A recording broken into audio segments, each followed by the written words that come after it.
कहानी शुरू होती है तीन दोस्तों से, राघव, मानव और ईशान। तीनों कॉलेज के बाद पहली बार कहीं घूमने निकले थे। राघव हमेशा कहता था, भाई जिंदगी में थोड़ा एडवेंचर जरूरी है, वरना यादें क्या बनेंगी। उनका प्लान था हिमाचल के एक छोटे से गांव मलाना घाटी में वीकेंड बिताने का। वो जगह बहुत कम लोग जानते थे। इंटरनेट पर भी बस 2-3 फोटोज मिली थीं। एक झील, घने देवदार के पेड़ और उनके बीच एक पुराना सरियाना गेस्ट हाउस। रात के 8 बजे जब उनकी गाड़ी उस घाटी की सड़क पर पहुंची, हवा में हल्की ठंडक थी, आसमान बादलों से घिरा हुआ था।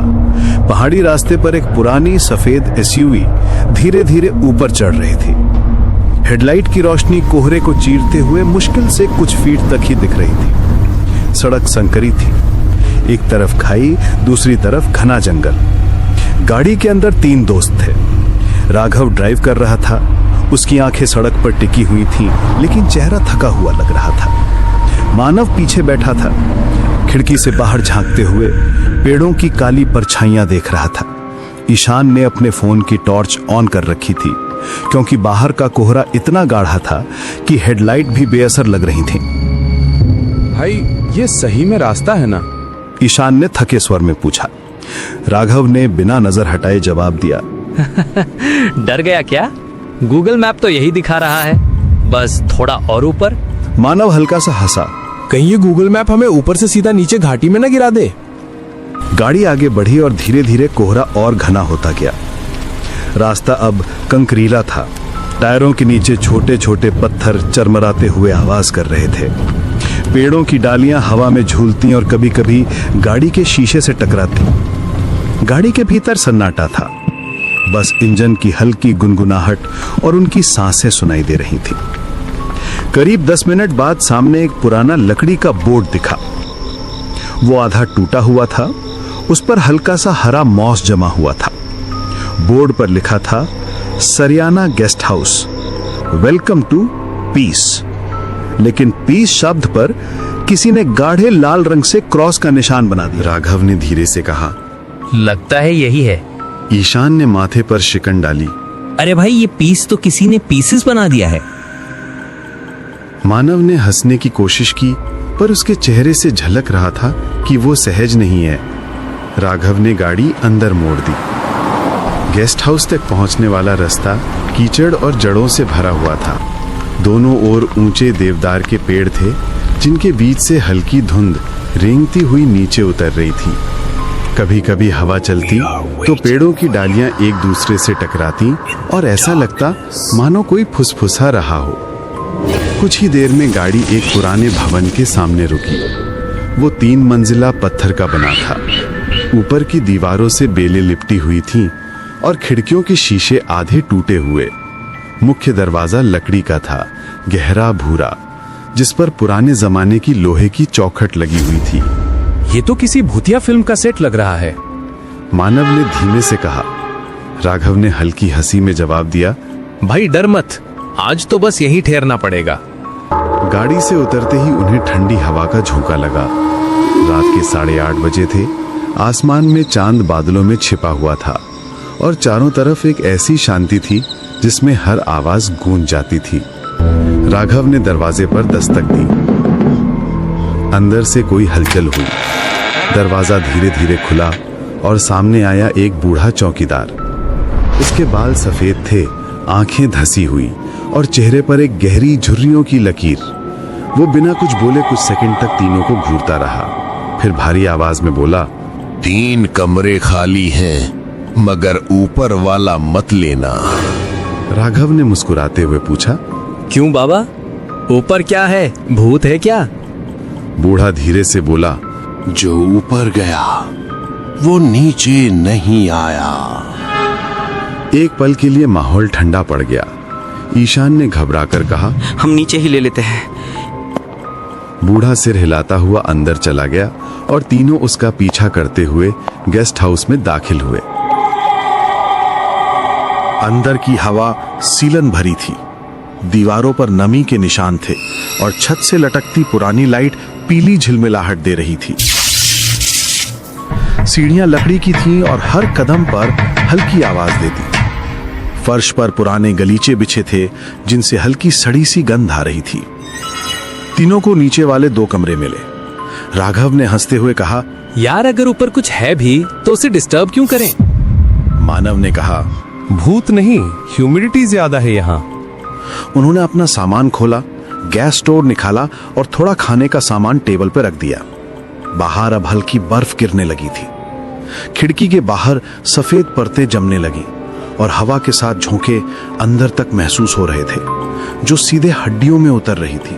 रात करीब 10 बजे तीनों ने आग जलाई। गेस्ट हाउस का मुख्य हॉल बड़ा था। बीच में फायरप्लेस, दीवारों पर पुराने शिकार के चित्र और एक टूटी घड़ी। आग की लपकें लकड़ी को खा रही थीं और उसकी चमक उनके चेहरों पर पड़कर अजीब छायाएं बना रही थी। मानव ने बियर खोलते हुए कहा, भाई सोचो अगर सच में ऊपर कुछ हो। राघव मुस्कुराया, होगा भी तो फोटो ले लेंगे, वायरल हो जाएगा वीडियो। तीनों हंसे, लेकिन तभी ऊपर की मंजिल से कोई आवाज आई, जैसे कोई भारी चीज फर्श पर गिरी हो। ठक। तीनों चुप। मानव ने गर्दन उठाई। ये क्या था? ईशान ने डरते हुए कहा, कोई जानवर होगा। लेकिन कुछ पल के बाद वो आवाज फिर आई। इस बार जैसे कोई धीरे धीरे चल रहा हो। राघव ने टॉर्च उठाई। चल देखते हैं। ईशान ने कहा, पागल है क्या? तुझे याद नहीं उस बूढ़े ने क्या कहा था? लेकिन राघव ऊपर जाने लगा। सीढ़ियां पुरानी थीं, हर कदम पर चरमराहट होती, दीवारों पर धूल जमी थी। ऊपर पहुंचकर देखा, लंबा गलियारा, 4 दरवाजे और सबसे अंत में एक दरवाजा आधा खुला हुआ। राघव ने धीरे से धक्का दिया। कमरा अंधेरे में डूबा हुआ था। अंदर सिर्फ एक पुरानी लकड़ी की कुर्सी थी जो अपने आप हिल रही थी। झूला सी कुर्सी जो आगे पीछे झूल रही थी, मानो कोई उस पर बैठा हो और अभी अभी उठा हो। तीनों जड़ हो गए। राघव ने टॉर्च की रोशनी कुर्सी पर डाली, लेकिन वहां कुछ नहीं था। फर्श पर बस पुराने पैर के निशान थे, जैसे गीले पैरों से कोई चला हो। मानव ने डरते हुए कहा, राघव चलो तुरंत नीचे चलते हैं। अचानक दरवाजा अपने आप बंद हो गया। ईशान चीखा, राघव। टॉर्च बुझ गई। अंधेरा, बस सांसों की आवाजें। कुछ पल बाद दीवार के पीछे से फुसफुसाहट हुई। क्यों आए हो यहाँ? तीनों ने मुड़कर देखा। कुर्सी अब स्थिर थी, पर उसके पीछे एक परछाई थी, लंबी, टेढ़ी और चेहरे पर बस काला धब्बा जहां आंखें होनी चाहिए थी। राघव ने जोर से दरवाजा धक्का दिया और नीचे भागे। उनके पैरों के नीचे फर्श चरमराया और नीचे पहुंचते ही उन्होंने देखा, बूढ़ा चौकीदार अब वहां नहीं था। टेबल पर उसकी लाठी पड़ी थी और फर्श पर ताजा खून की बूंदें, और अब पूरा हॉल पीले धुएं से भरा लग रहा था। मानव ने कांपते हुए कहा, बूढ़ा कहाँ गया? वो अभी यही था। ईशान ने फर्श की तरफ देखा। खून की बूंदें धीरे धीरे दरवाजे की तरफ खिंचती जा रही थी, जैसे कोई उन्हें घसीटकर बाहर ले गया हो। तीनों ने एक दूसरे की ओर देखा, फिर धीरे धीरे उस निशान का पीछा करने लगे। दरवाजा उन्होंने खोला तो बाहर ठंडी हवा का झोंका आया। बर्फ अब तेजी से गिर रही थी। चांद बादलों के बीच से आधा झांक रहा था और सामने लकड़ी का लंबा बरामदा फैला था, जिसके अंत में अंधेरा निगल चुका था। निशान बरामदे से होते हुए पिछवाड़े तक गए। वहां एक छोटा सा रास्ता था जो जंगल की ओर जाता था। पेड़ों के बीच वो लाल निशान अब टूट गए थे और सिर्फ बर्फ पर दबे 3 अजनबी पैरों के निशान रह गए थे, एक बड़ा और 2 छोटे, जैसे कोई किसी को खींचकर ले जा रहा हो। राघव वापस चलते हैं, सुबह देखते हैं। ईशान ने डरते हुए कहा, लेकिन राघव ठहर गया। उसकी आंखें कुछ ढूंढ रही थी। याद है बूढ़े ने क्या कहा था? ऊपर वाला कमरा मत लेना। उसने धीरे से आगे देखा। शायद जो ऊपर था वही उसे ले गया। तीनों वापस अंदर लौटे, दरवाजा बंद किया और कुर्सियां लगाकर टिकाया। गेस्ट हाउस अब और भी डरावना लग रहा था। हवा दीवारों की दरारों से अंदर आती और सीटी जैसी आवाज करती। तीनों आग के पास बैठ गए। बाहर बर्फ का तूफान बढ़ गया था। मानव ने कांपती आवाज में कहा, अगर यहाँ कोई है तो वो हमें जाने नहीं देगा। ईशान ने आंखें बंद की, तू चुप कर, सुबह तक सब ठीक हो जाएगा। लेकिन तभी ऊपर की मंजिल से फिर वही आवाज आई। इस बार कदमों की नहीं, जैसे कोई जमीन पर कुछ घसीट रहा हो। राघव ने धीरे से कहा, अब की बार अगर ऊपर कुछ है तो हमें पता लगाना ही होगा। ईशान चिल्लाया, क्या पागल हो गया तू? पर राघव ने टॉर्च उठाई, धीरे धीरे सीढ़ियों की ओर बढ़ गया। मानव ने उसका हाथ पकड़ा, भाई अकेला मत जा। तीनों साथ ऊपर गए। ऊपर अंधेरा था, बस टॉर्च की रोशनी दीवारों पर घूम रही थी। हर दीवार पर अजीब से निशान थे। किसी ने नाखूनों से खरोचा था, कुछ जगहों पर पुराने खून के धब्बे थे। कमरा अब भी खुला था, वही झूलती कुर्सी बीच में रखी थी, पर इस बार उसके सामने एक आईना था, धुंधला पुराना, जिसकी सतह पर अंगुलियों के निशान बने राघव हुए थे। पास गया। आईने में उसने खुद को देखा, पर उसके पीछे 3 परछाइयां थीं, एक ईशान और दूसरी मानव की, कोई तीसरा। वो झटके से पीछे मुड़ा, पर वहां कोई नहीं था। ईशान और मानव दरवाजे के पास ही थे। क्या हुआ? मानव ने पूछा। राघव बस घूरता रहा। अभी यहाँ कोई था। अचानक कमरे की लाइट टिमटिमाई। दीवारों पर बनी दरारें फैलने लगी। आईना अपने आप कांपने लगा और फिर उसके बीच से एक हाथ निकला। लंबी उंगलियां, सड़ी त्वचा और उसके नाखूनों के नीचे खून जमा था। तीनों चीख पड़े। राघव ने पीछे हटते हुए टॉर्च फेंक दी, जो फर्श पर गिरकर घूमी और रोशनी सीधी दीवार पर पड़ी। वहां अब बूढ़ा चौकीदार खड़ा था, लेकिन उसका चेहरा मानो जला हुआ था। वो बोला नहीं, बस उंगली से नीचे की ओर इशारा किया, फिर धीरे धीरे पीछे हटता गया और अंधेरे में गायब हो गया। तीनों नीचे भागे, दरवाजा खोलने की कोशिश की, पर वो हिला नहीं। मानव ने पूरी ताकत लगाई, फिर भी बंद।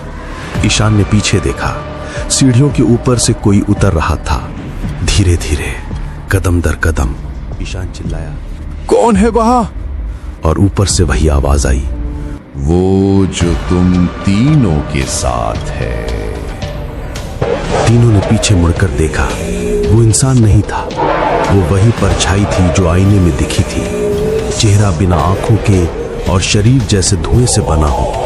वो उतरते हुए रुक रुक कर झुकता था, जैसे किसी टूटी हड्डी वाला चल रहा हो। राघव ने पास की लकड़ी उठाई, आग में डुबोकर जलाया और सीढ़ियों की ओर फेंक दिया। लपटें उठी, पर वो परछाई लपटों से नहीं चली, बल्कि और नजदीक आ गई। अब वो फर्श के पास थी और उसका चेहरा साफ दिखा। वो बूढ़ा चौकीदार ही था, लेकिन उसकी आंखों से धुआं निकल रहा था।